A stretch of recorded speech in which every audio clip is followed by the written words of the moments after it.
This video is going to talk about the hierarchy of motor control. In the previous videos, we've talked about the organization of the somatosensory system, which basically begins at the sensory input here and takes that sensory or afferent information to the brain for integration. This video is going to discuss the motor output. And the motor output, like the somatosensory input, also has three levels. And the highest level in this case is going to be what we call the pre-command level. And it's primarily controlled by the cerebellum and the basal nuclei. And its job is to produce programs and instructions modified by feedback from other parts of the brain, like the primary motor cortex in the frontal lobe. That information then is going to be sent down the spinal cord via what's called the projection level. And the projection level you can see begins at the primary motor cortex.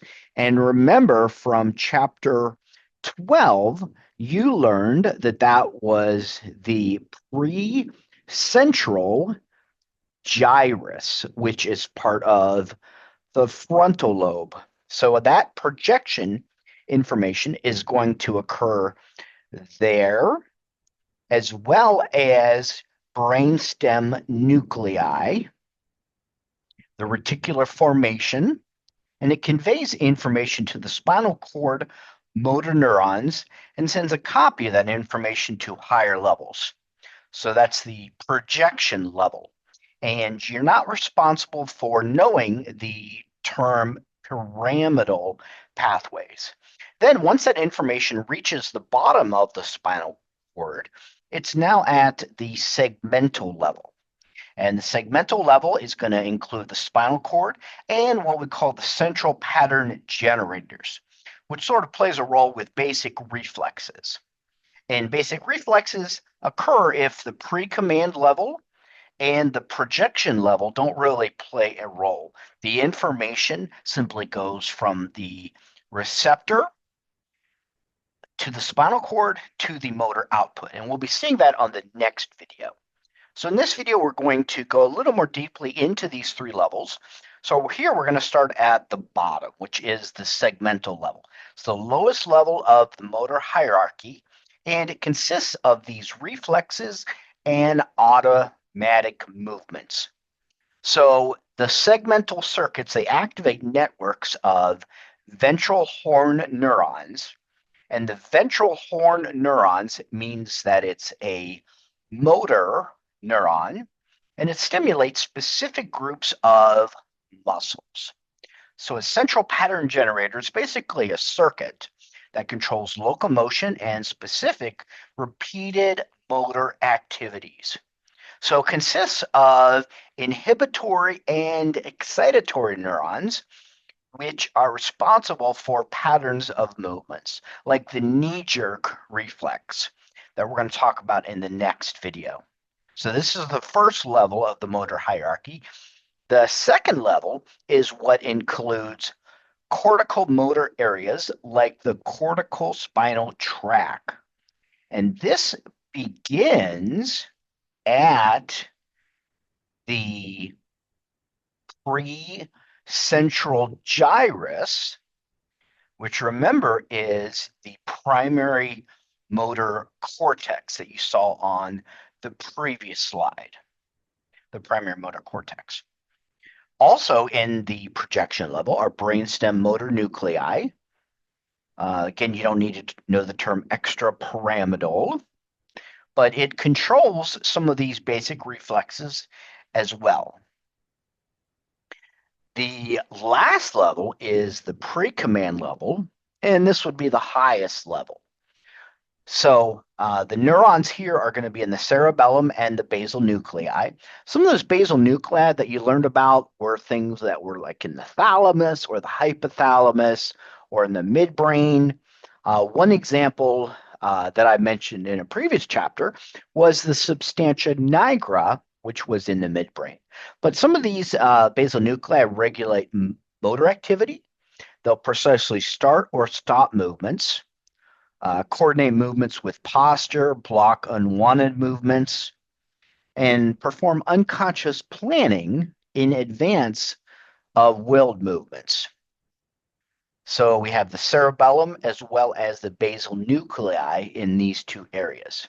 So what I'd like to do is draw out a pyramid that I think is a good reference for understanding the somatosensory organization plus the hierarchy of motor control. So we're going to draw out this pyramid with 3 levels, and you can pause the video to write this in your notes.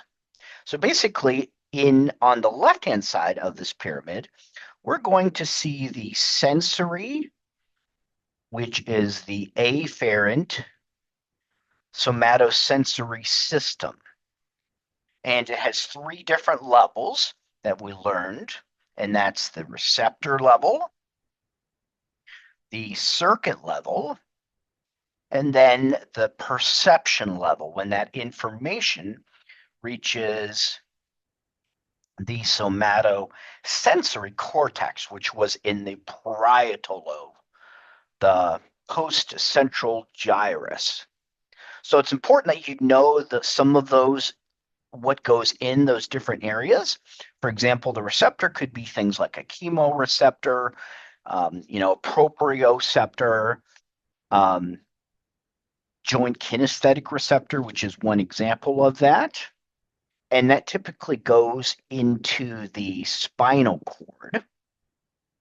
Once sensory information is now at the spinal cord, it's then going to be conveyed up to the brain, usually up to places like the thalamus, or it could go to the cerebellum, depending on the sensory information. So there are a few different tracks that you learn. If they're ascending tracks, they all begin with a spino. So one example would be the spinothalamic tract. There's also the spinocerebellar tract. Then the thalamus, remember, kind of acts as a relay station to send information to the upper cerebral cortex. So that information would go to exactly that place, the somatosensory cortex, which again is in the post-central gyrus, which was something that you learned for chapter 12. So I'm hoping that this pyramid kind of puts these two things in perspective. For the descending or the motor side, I'm going to use red to show that. So we're going to write motor, which is efferent. So that would include the levels that we just learned in this video. So at the top would be the Precommand. This is going to be the level that's going to kind of come up with a flow chart, an idea of what planning and advanced movements should occur, and that's going to include the cerebellum. It's also going to include the basal nuclei, and there are hundreds and hundreds of basal nuclei. You certainly don't need to know the names of those. After that, then there is the projection level. The projection level is going to be the second one down. And I like this organization because you can see that the projection level and the circuit level on the sensory side are kind of at the same level. The projection level can begin with the corticospinal tract in the primary motor cortex. So the primary motor cortex, as well as the brainstem nuclei, are at this level. And then finally, the basic level would be the segmental level. And the segmental level could include the central pattern generators. so CPGs, and that occurs primarily if there is a basic reflex. So a reflex basically goes straight from the receptor to the spinal cord, and there's a reflex. You've learned the steps of a reflex before, but in the next video, we're going to talk about those steps again. So hopefully this helps you with this video to write out and study this specific pyramid in relating the somatosensory system.